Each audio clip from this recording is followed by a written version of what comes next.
KBS 스페셜 절망과 희망 사이 고시원이라는 다큐 프로그램을 제가 얼마 전에 보고 이걸 보고 또 제가 많이 울었어요. 이 다큐 프로그램의 주인공은 47세의 최종범 씨라는 아버지였습니다. 47세, 중년이죠. 근데 이 47세의 아버지는 딸과 함께 고시원에 살고 있었습니다. 아버지의 방은 108호, 딸의 방은 109호였습니다. 종범 씨는 원래 미용 용품을 재료를 파는 일을 했는데 그렇게 부자는 아니었지만 두 딸과 아내와 함께 행복한 가정을 꾸리고 살았습니다. 그런데 아내의 지인이 미국에서 사업을 하는데 같이 사업을 하자고 하는 거예요. 그래서 한국에 있는 모든 재산을 다 정리해서 미국으로 이민을 가게 되어집니다. 그런데 거기서 사기를 당해버려요. 그래서 다 빈털터리가 되어져 버리는 거죠. 아무것도 없어서 이 종범 씨는 다시 한국으로 돌아와야 되는 상황이 되어졌어요.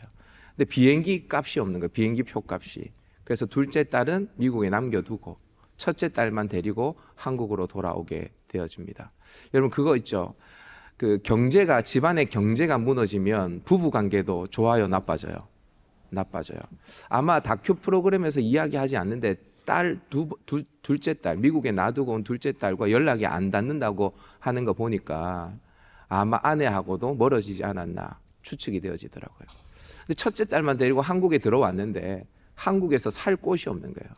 월세방 하나 구할 돈도 없는 거예요. 그래서 어디에 들어가냐? 고시원에 들어갈 겁니다. 첫째 딸은 109호, 자기는 108호에 사는 거죠. 밤낮으로 일을 하면서 이 첫째 딸을 키우는데요. 제가 보니까 눈물 나더라고요. 눈물 나. 낮에도 일하고 밤에는 대리기사 일을 하는데 그 대리기사 하는 일을 보여주시는데 이렇게 진짜 자기보다 훨씬 어린 젊은 사람이 반말을 하고 그다음에 돈도 2만 원인데 15,000원만 주고 이렇게 해도 어쩔 수 없이 일을 해야 되는 거예요. 자식을 키워야 되니까. 그렇게 밤새 일을 하고 난 다음에 새벽 첫 버스가 움직일 때 집으로 돌아오게 되었습니다. 첫 버스를 타고 집으로 돌아와서요 밥을 해요. 그리고 딸을 깨워서 밥을 먹여서 고시원에서 신문지를 이렇게 깔고 침대 위에서요 밥을 먹여서 학교로 보냅니다. 이렇게 힘겨운 삶을 계속 이어가는데요. 하루에 한두 시간밖에 못 자니까 숨도 잘 안 쉬어지고 몸도 저려와서 약을 먹으면서 대리기사 일을 하더라고요. 근데 여러분 이런 절망적인 상황에서도 이 종범 씨는 절망하지 않습니다. 이유는 뭐냐면 딸들 때문이에요. 딸들. 미국에 살고 있는 둘째 딸을 꼭 데리고 오겠다는 그 간절함이 이 아버지에게는 있었고요. 그리고 어떻게 됐든 이 첫째 딸에게 버팀목이 되어야 되겠다는 간절함이 그를 살게 하는 원동력이었습니다. 이 첫째 딸은 아빠에게 큰 희망이었는데요. 첫째 딸이 공부를 너무 잘하는 거예요. 제가 그래서 역추적해 봤더니 이 딸이 나중에 카이스트에 들어갔다라고 하더라고요. 정말 다행이죠. 정말 그죠? 네. 우리 집에 자식들은 왜 그러나 이렇게 또 생각하지 마시고요. 네. 다 여러분이 머리가 안 좋아서 그렇게 공부가 안 되는 거지. 자식 잘못 아닙니다. 근데 제가 그 다큐를 보면서 눈물을 흘린 이유가 뭐냐 하면 딸이 아빠한테 정말 공부 잘한 이 성적표를 아빠한테 내밀어요. 아빠 성적표 나왔어 하면서 성적표를 내밉니다. 그리고 아빠와 대화를 합니다. 42만 원 학원비래요. 42만 원 많아요, 적어요, 학원비. 네. 고시원 월세보다 훨씬 비싼 돈이 학원비입니다. 그런데 아빠가 딸한테 뭐라고 이야기해요? 안 비싸네. 안 비싸대요. 42만 원이든 420만 원이든 아빠가 내니까 걱정하지 마. 그렇게 이야기를 합니다. 여러분 이 아빠가 학원비 42만 원을 거뜬히 낼 수 있는 형편이어서 걱정하지 말라고 할까요? 아니죠. 저는 이게 보니까 옛날 어렸을 때 저희 아버지가 생각이 나더라고요. 딸이 기가 다 죽어서 목소리가 기어 들어가면서 아빠 학원비 많이 들어 42만 원이라고 이야기를 하니까 아빠가 이 딸 기 죽이고 싶지 않는 겁니다. 그래서 뭐라고 이야기하죠? 걱정하지 말라고. 42만 원이든 420만 원이든 아빠가 내니까 걱정하지 말라는 거예요. 여러분 이 아버지에게 딸은 어떤 존재일까요? 살아갈 수 있는 힘입니다. 원천이에요. 원천. 얼마 전에 제가 남자 집사님, 중년의 남자 집사님을 만나서 좀 이야기를 나눌 기회가 있었어요. 경제적으로 굉장히 힘들다 하시더라고요. 근데 자식들은 머리가 굵어지는 겁니다. 애들 밑으로 들어가야 될 돈이 한두 푼이 아닌데 경제적으로 어렵다 보니까 아무것도 애들한테 해줄 수가 없다는 거죠. 배우고 싶은 것도 못 가르쳐주고 먹고 싶은 거 사고 싶은 것도 못 해준대요. 당연히 노후 준비는 전혀 안 됐죠. 그러니까 이 집사님이 뭐라고 이야기하냐면 매일 하나님 앞에 나와서 기도를 하는데 두려움이 사라지지가 않는데요. 두려움이 사라지지가. 제가 다른 집사님 한 분 만났어요. 이 집사님은 사업을 확장하다가 어려움을 겪고 있습니다. 도저히 빚이 감당이 안 되어져 가지고요. 이제는 파산 신청을 했다라고 하더라고요. 그럼 저한테 이렇게 얘기해요. 목사님, 정말 열심히 살아보려고 아등바등 되는데 인생이 안 풀립니다. 그래서 이제 하나님께 다 맡기려고요. 그런데 눈에 눈물이 이렇게 고여 있으시더라고요. 제가 그걸 보는데 제 마음이 짠하더라고요. 여러분, 이 모든 분들이 힘들지만 인생을 버틸 수 있는 이유가 뭘까요? 가족 때문입니다. 가족 때문에. 상황과 환경은 절망적이지만 이들은 절망에 머무를 자유조차 없어요.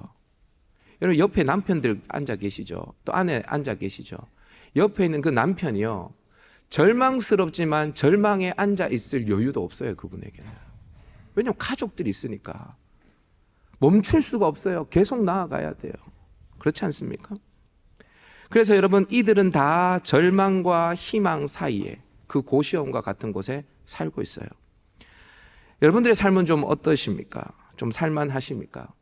사실 조금씩 모양과 형편 정도가 다를 수 있지만 고시원에서 근근히 버티고 살아가는 이 종범 씨의 삶은 우리의 삶이라고 할 수도 있겠죠.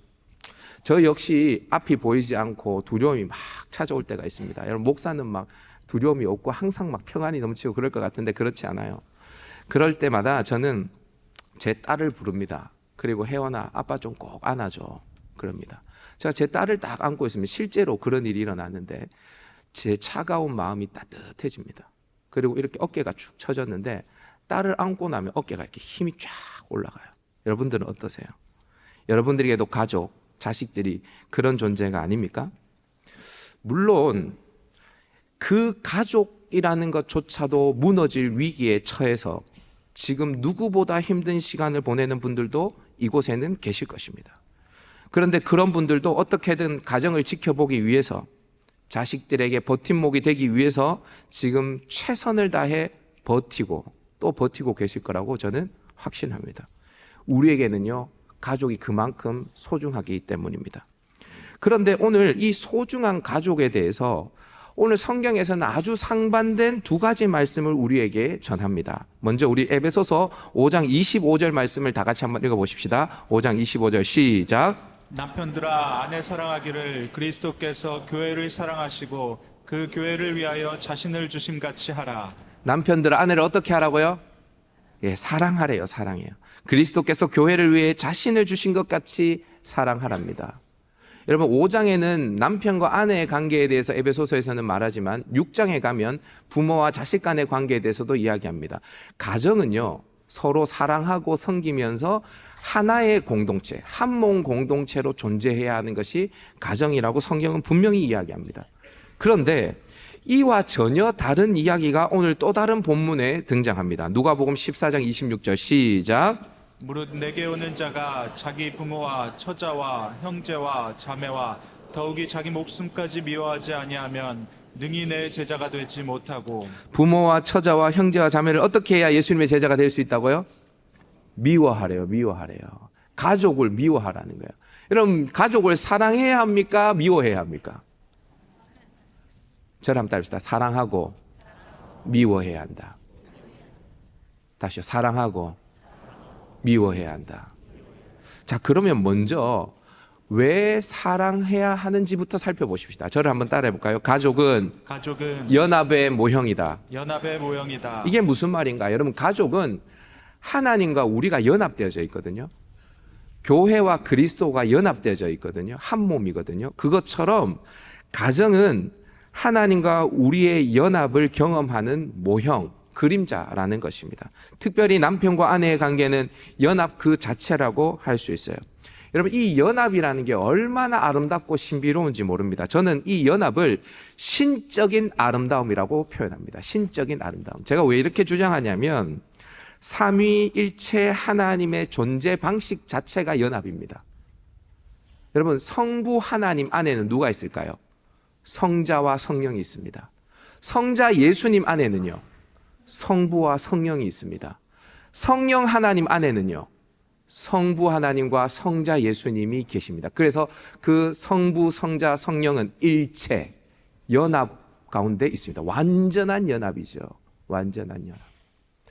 근데 여러분, 이 성부, 성자, 성령은 자신의 존재와 개성을 전혀 상실하지 않은 채 세계의 위격, 삼위로 존재하시는 거예요. 여러분, 놀랍지 않습니까? 이게 하나님의 존재 방식입니다. 하나님만 이렇게 연합하여 존재하는 게 아닙니다. 우리와 예수님의 관계도 연합의 관계라 할 수 있습니다.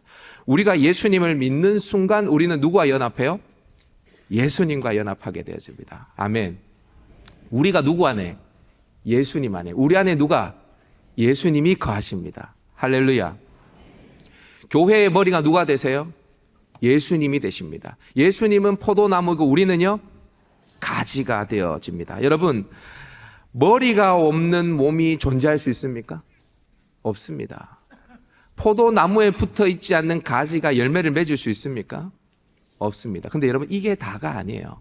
기가 막힌 게 있어요. 그게 뭐냐면 머리도 몸이 없이는 존재할 수가 없습니다. 포도나무도요, 가지가 없이는 열매 맺을 수가 없습니다. 하나님이 우리가 없으면 안 되는 거예요. 이게 이해가 되세요? 만물을 창조하신 하나님이 우리와 연합한 게 어떤 의미인지 여러분 이해가 되십니까? 여러분, 하나님은 전능하세요. 우리는요, 무능합니다. 전능하신 하나님과 무능한 우리가 연합되어졌어요. 여기에 계신 분들 중에 목사님, 저는 그래도 무능하지는 않습니다. 좀 유능합니다. 예? 집에 월급도 많이 갖다 주고, 저는 유능합니다. 이런 분들이 혹 계실지 몰라요. 근데 여러분, 전능 앞에서 유능은 무능과 다름이 없습니다. 전능 앞에서 유능은요, 아무것도 없는 것과 똑같아요. 하나님께서 우리와 연합했다. 말도 안 되는 일입니다. 근데 여러분, 이 일이 왜 일어났는지 아세요? 저를 따라봅시다. 사랑하니까. 왜 연합한다고요? 사랑하기 때문에 연합하는 겁니다. 여러분, 사랑하면 함께 있고 싶습니다. 함께 하고 싶습니다. 그런데요, 미치도록 사랑하면 함께 있는 걸로 안 됩니다. 하나 되고 싶습니다. 연합하고 싶습니다. 제가 예전에도 말씀드렸는데, 제가 제 아들이 한 명 있거든요. 아들 너무 사랑해요. 보고 또 봐도 또 보고 싶어요. 오늘 아침에도 보고 왔거든요. 그런데 또 보고 싶습니다. 제가 이렇게 애를 너무 보고 싶어 하니까 저희 어머니가 저한테 그렇게 얘기하더라고요. 너도 네 자식 보고 싶지? 나도 내 아들 보고 싶다. 이러더라고요. 목회를 해서 바빠가지고 자주 못 보여드리니까, 예? 너도 네 자식 보고 싶지? 나도 내 아들 보고 싶다. 여러분, 부모님 얼굴 한번 보여드리세요. 자식은 눈에 넣어도 아프지가 않습니다. 매일 안고 뽀뽀를 해도 모자랍니다. 그래서 제가 제 아들을 이렇게 안고, 혜준아, 아빠가 우리 혜준이 너무 사랑해. 뽀뽀를 10번 해도 11번 하고 싶고. 그래서 제가 안고 있다가 이 마음에 성이 차지가 않는 거예요. 사랑하는 마음을 다 표현할 수가 없어요.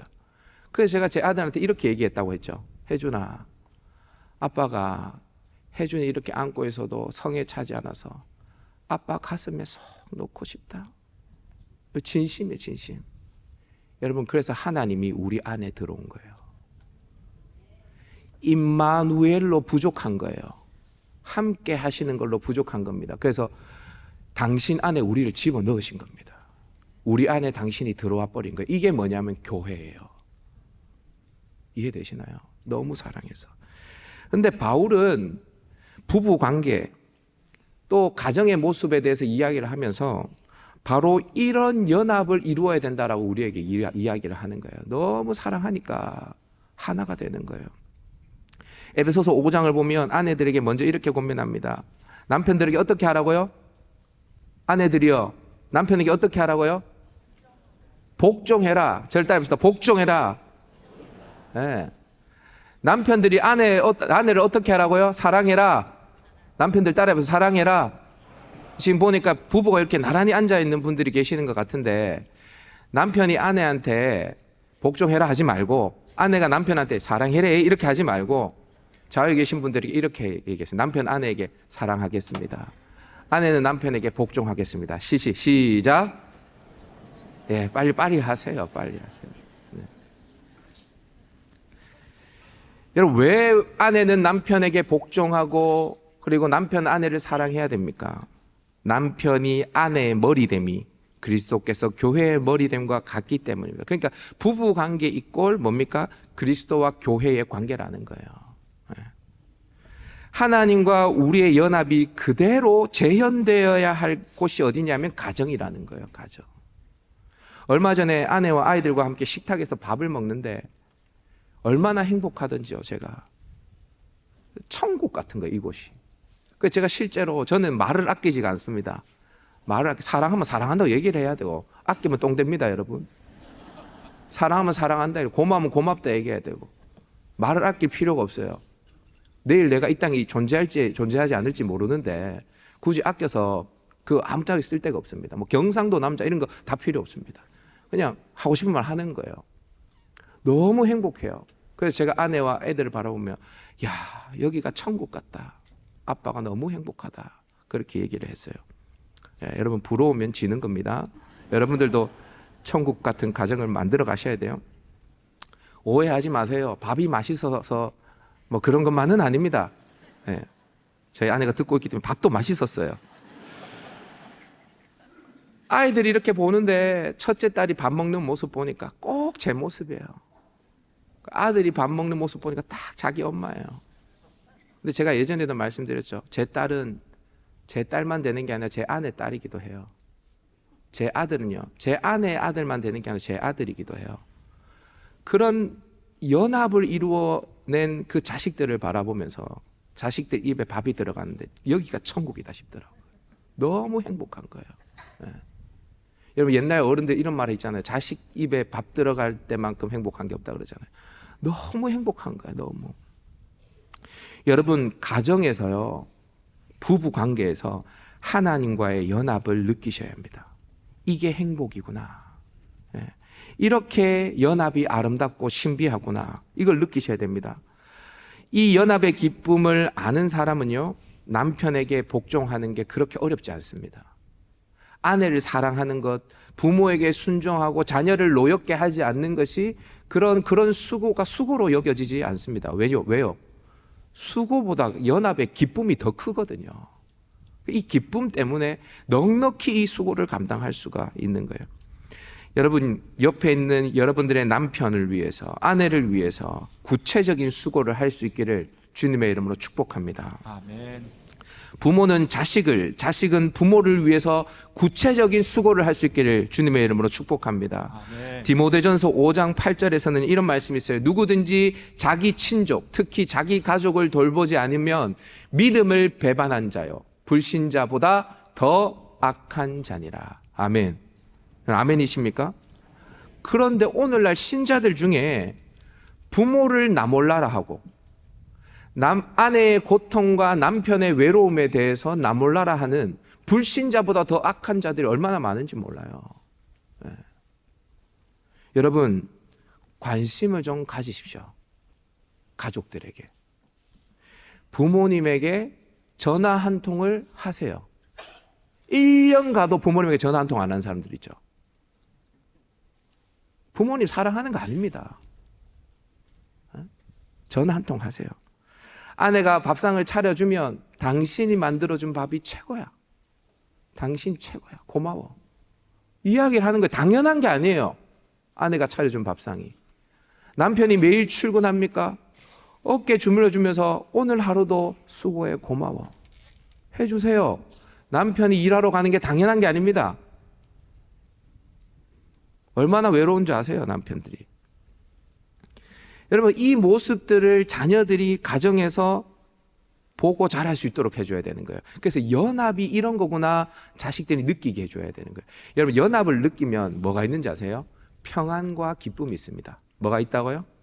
평안과 기쁨이 있어요. 여러분, 이 평안과 기쁨에서 나오는 게 뭔지 아세요? 자존감입니다. 자존감. 자식들에게 많은 걸 해주려고 하지 말고 이 자존감을 가질 수 있도록 해주는 거예요. 부부가 연합해서 자녀들이 평안과 기쁨을 누리게 해주면 거기에서 자존감이 생긴단 말이에요. 그리고 이 연합의 모형인 가정을 경험한 이 자녀들은 진짜 연합의 실체인 하나님과의 연합으로 나아가게 되어지는 거예요. 이거를 자녀들이 경험하도록 해줘야 되는 것입니다. 자, 그러면 연합의 모형인 가정을 사랑하기만 하면 끝인가? 아니요. 사랑하는 동시에 뭘 해야 된다고요?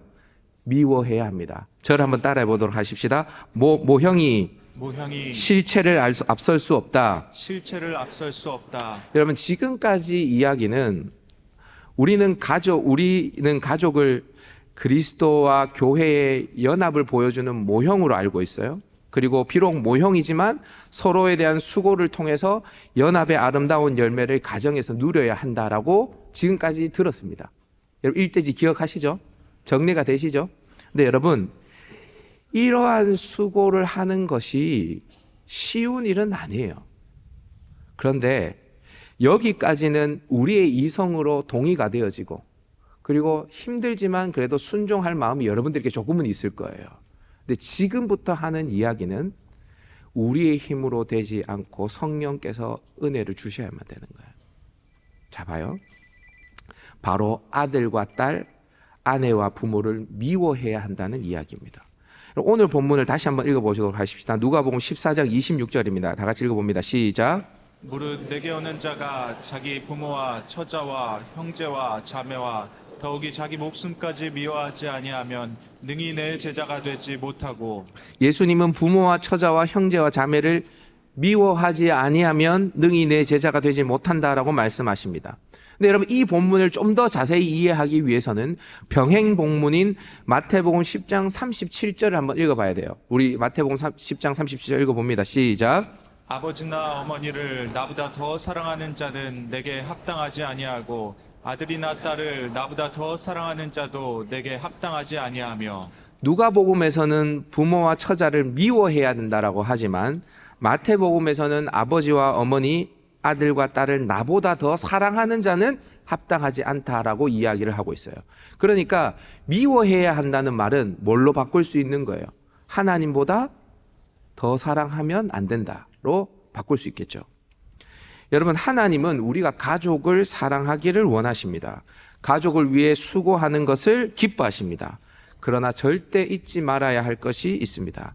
아무리 소중한 가족이라고 해도 하나님보다 더 사랑하면 된다, 안 된다? 안 된다. 왜냐? 가족은 연합의 모형이지 실체가 아니기 때문입니다. 그림자라는 거예요. 오늘 또 다른 본문인 에베소서를 보면 아내는 남편에게 복종할 것을, 또 남편은 아내를 사랑할 것을 명합니다. 그런데 그렇게 말한 뒤에 바울이 뭐라고 말하는지 우리 에베소서 5장 31절 33절 말씀을 다 같이 한번 읽어보도록 하십시다. 시작. 그러므로 사람이 부모를 떠나 그의 아내와 합하여 그 둘이 한 육체가 될지니 이 비밀이 크도다. 나는 그리스도와 교회에 대하여 말하노라. 그러나 너희도 각각 자기의 아내 사랑하기를 자신같이 하고 아내도 자기 남편을 존경하라. 아멘. 여러분, 자막 띄워주시고요. 지금 바울이 이 얘기를 하는 거는 아내와 남편이 서로 사랑하라는 이야기를 하는 것 같아요? 아니면 그리스도와 교회에 대해 이야기하는 것 같아요? 진짜 이야기하고 싶은 실체는 뭔 것 같아요? 그리스도와 교회예요. 그리스도와 교회에 대해서 이야기하고 싶은 거예요. 근데 그걸 뭘 가지고 와서요? 남편과 아내의 관계를 가지고 와서 설명하는 거예요. 그러니까 뉘앙스를 살려서 읽으면 이런 겁니다. 내가 부부 관계를 통해 정말 말하고 싶은 건 그리스도와 교회의 관계인데, 그러나 부부인 너희도 그리스도와 교회의 관계처럼 서로 사랑하고 존경하도록 해. 알겠지? 라고 이야기를 하는 거예요, 바울이. 이해되시나요? 여러분, 잊지 마십시오. 가족이 중요합니다. 부모와 처자식이 중요합니다. 그런데 그건 모형이지 실체가 아닙니다. 모형이 실체를 앞설 수가 없어요. 여러분 사무엘 상에 나오는 한나와 엘리라는 대제사장을 여러분 기억하십니까? 한나는 아이를 낳지 못해서 통곡하며 하나님께 나옵니다. 그리고 하나님께 서원을 하죠. 하나님 아이를 주시면 이 아이를 하나님께 바치겠습니다. 근데 하나님 응답해 주셔요. 그래서 정말 이 아들을 하나님께 드립니다. 젖을 뗄 때까지 기다렸다가 젖을 뗀 후에 실로에 있는 여호와의 장막에 성막에 이 아들을 수종들게 바치게 되어집니다. 여러분 이게 성경 이야기라서 쉬워 보일지 모르겠는데 여러분들에게 일어났다고 생각해 보세요. 화장실 들어갈 때하고 나올 때하고 다르듯이 우리 같으면 그 갓난아기 말이에요. 젖을 땐 그 갓난아기 내가 끼고 품에 끼고 살고 싶지 않겠습니까? 근데 한나는 어떻게 해요? 하나님께 바치게 되어지죠. 그 사무엘이 이스라엘을 구합니다. 때론 반대로 엘리 대제사장의 두 아들이 있었거든요. 그런데 이 엘리 제사장의 아들은 완악해가지고 성전에서 수종두는 여인들과 동침을 하고 하나님의 제사를 멸시했어요.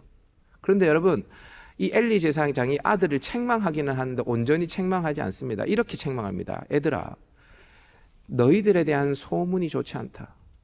여러분 이게 무슨 말인지 아세요? 여러분 이 엘리 제사장은 하나님을 두려워한 겁니까? 아니면 소문, 백성들의 소문을 두려워한 겁니까? 소문을 두려워한 거죠. 이런 엘리 대제사장에게 하나님께서 이렇게 말씀하십니다. 사무엘상 2장 29절 30절입니다. 시작. 너희는 어찌하여 내 아들들을 나보다 더 중히 여겨 내 백성 이스라엘이 드리는 가장 좋은 것으로 너희들을 살찌게 하느냐? 그러므로 이스라엘의 하나님 나 여호와가 말하노라. 내가 전에 내 집과 내 조상의 집이 내 앞에 영원히 행하리라 하였으나 이제 나 여호와가 말하노니 결단코 그렇게 하지 아니하리라. 아멘. 여러분 처자를 사랑하되 절대로 엘리의 가문이 되어서는 안 됩니다. 여러분 어느 날 제가 교회 사역을 다 마치고 집으로 돌아갑니다. 이 강변을 따라서 가다가 영대교 있거든요. 그 다리 밑을 싹 지나는데 또 부러워하지 마세요. 집으로 가는 게 얼마나 행복한지요. 가면 누가 있어요? 아내가 있어요. 그 다음에 자식들이 있어요. 너무 행복한 거예요. 오늘 아침에 봤는데 또 보고 싶어요. 오늘 아침에 봤는데 또 보고 싶어. 우리 남편들 다 그렇게 집에 들어가시죠? 지금 마음은 크게 하셔야지 밥 얻어먹고 삽니다. 근데 여러분 그 진짜 행복한데요. 진짜 집에 들어가는 게 너무 행복. 자식들을 본다는 게, 아내를 본다는 게 너무 행복한데 그 순간 동시에 드는 감정이 있었어요. 그게 뭐냐면 가족들 별로 소용없다. 이런 마음이 또 드는 거예요. 동시에요. 근데 이게 정말요 1초도 지나지 않았습니다. 바로 동시에 드는 거예요. 이 생각이. 왜 그러냐면 얼마 전에 제가 아는 누군가가 돌아가셨는데 그분이 돌아가셔도 가족들이 슬퍼하긴 하지만 잘 살아요. 제가 그거 보면서 죽음 앞에 서면 가족도 필요 없겠구나 이런 생각이 들었어요. 물론 가족이 소중합니다. 그렇지만 죽음 앞에 서면 결국 그 순간에는 나와 하나님 단둘 서는 거예요. 누가 뭘 대신 해줄 수도 없고 같이 가줄 수도 없고 아무것도 할 수가 없어요. 결국에 나와 하나님 둘밖에 없구나라는 생각이 동시에 확 밀려오는 겁니다.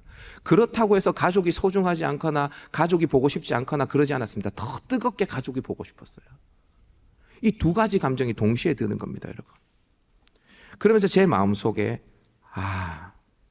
가족은 소중한데 별로 소중하지 않구나 이 생각이 드는 거예요. 가족은 소중한데 별로 소중하지 않구나. 이런 생각이 들었어요. 그래서 하나님이 부모와 처자를 나보다 더 사랑하지 말라고 하는 거구나. 가족은 모형이고 실체는 하나님이구나. 그 순간 하나님이 얼마나 좋은지요. 그 강변에 차를 타고 가는데 하나님이 얼마나 좋은지, 나와 연합되어져 있는 하나님이 얼마나 좋은지. 여러분들이 나중에 죽어서 천국 가면 아내하고는 분리될지 모르겠지만 하나님하고 여전히 연합되어져 있습니다. 얼마나 놀랍습니까, 여러분? 여러분, 죽음을 통과해 가족과 이별하고 천국에 섰을 때 그때 하나님과 성도들과의 연합인 교회, 그 교회가 진짜구나 라는 것을 깨달으면 여러분 그 교회가 얼마나 사랑스러운지. 여러분 이 경산중앙교회도 모형입니다. 여러분들이 교회라고 얘기하니까 이게 교회의 전부라고 이야기하는데 여기서 말하는 교회는 우주적인 교회를 말하는 겁니다. 이것도 그림자예요. 그렇다고 그림자가 소중하지 않거나 그림자가 불필요하거나 그렇지 않습니다. 그림자는 굉장히 소중합니다. 여러분, 여러분들이 이 땅에서 하나님과의 연합을 경험할 수 있는 모형, 그림자가 부부관계이고 가정이라는 것을 깨달으면 그 가정이 또 얼마나 소중한지 몰라요. 사랑하는 성도 여러분, 가족을 사랑하십시오. 아멘. 동시에 미워하십시오. 아멘. 가족을 위해 수고하십시오. 아내는 남편을 위해서, 남편은 아내를 위해서, 또 자식들을 위해서 땀을 흘리십시오. 그리고 그곳에서 연합의 기쁨을 누리십시오. 그러나 동시에 그 모든 것이 모형, 그림자임을 잊지 마십시오. 절대로 하나님보다 더 사랑해서는 안 됩니다. 조금 있으면 없어질 그림자입니다. 하나님과의 연합, 교회의 풍성함을 사모하고 이 땅에서 그것을 누리셔야 됩니다. 여러분, 신자는 이 땅을 그렇게 살아가는 사람이에요. 제가 이렇게 정의를 했는데 제가 정의를 하고도 너무 멋있더라고요. 여러분 보세요. 세상 사람들은 절망과 희망 사이에서 자식 바라보고 살아가는 사람들이 세상 사람들입니다. 다시요. 절망과 희망 사이에서 누구 바라보고 살아간다고요? 자식들 바라보며 살아가는 게 세상 사람들입니다. 그런데 예수 믿는 사람은요, 절망 속에서 하나님을 바라보며 그 절망을 희망으로 바꾸는 사람들이 예수 믿는 사람들입니다. 아멘이십니까? 여러분, 절망과 희망 사이에서 자식 보고 살아가는 것은 예수 믿는 사람도 하지만 예수 안 믿는 사람도 다 그렇게 살아갑니다. 그런데 절망 속에서 하나님을 바라보고 그 절망을 희망으로 바꿔버리는 것은 누구만 할 수 있어요? 하나님을 믿는, 하나님과 연합된 사람들만 할 수 있는 거예요. 이런 건 적어놔야 됩니다, 여러분. 지옥 같은 세상에서도요, 천국 만들며 살아가는 사람이 예수 믿는 사람. 연합의 열매를 날마다 맺으며 살아가는 사람. 한 가지 더 여러분들에게 도전해 볼까요? 그렇게 여러분들이 가정이 연합의 열매를 맺어서 결국에 어떻게 되는지 아세요? 그 연합의 열매가 여러분들의 가정이라는 담장 밖으로 가야 됩니다. 그래서 담장 밖에 지나가는 사람들이 열매를 먹을 수 있어야 돼요. 그 열매. 여러분들의 자식만 먹이는 게 아니라요. 이해되십니까? 요셉의 무성한 가지, 담장 너머로 뻗어 있었던 그 무성한 가지, 그래서 수많은 사람들이 그 열매를 먹었던 것처럼 여러분들도 연합의 열매를 키워서 여러분들의 가정이라는 울타리를 넘어가야 됩니다. 혹시 여러분들의 부모님 중에 아직 예수님 믿지 않는 분이 계십니까? 그럼 여러분들의 가정의 그 연합의 열매가 여러분들의 가정이라는 울타리를 넘어서 여러분들의 부모님에게로, 친지에게로, 이웃에게로 흘러가야 되는 거예요. 여러분, 세상살이가 힘드십니까? 힘을 내십시오. 나를 쳐다보고 살아가는 자식들을 위해 다시 일어나십시오. 그리고 그 가정을 천국으로 만들어 가십시오. 그런데 그렇게 자식을 위해서 살다가도 너무 힘들어 다시 일어날 힘이 없으면 하나님을 바라보십시오. 매일 기도하지만 두려워서 하루하루를 살아가는 게 힘든 이 시대에 수많은 가정들이 있습니다. 절망과 희망 사이에서 자녀의 42만 원의 학원비를 벌기 위해서 모든 걸 내려놓고 삶의 현장에서 살아가는 사람들이 있습니다. 그들을 안아주십시오. 그렇게 여러분들이 서로 연합하고 동시에 하나님과 연합하면 그 가정의 연합이 여러분들의 자녀에게로 흘러갈 것이고 여러분들의 이웃에게로 흘러갈 것입니다. 그렇게 연합의 모형인 가정을 세워가는 저와 여러분이 될 수 있기를 주님의 이름으로 축복합니다.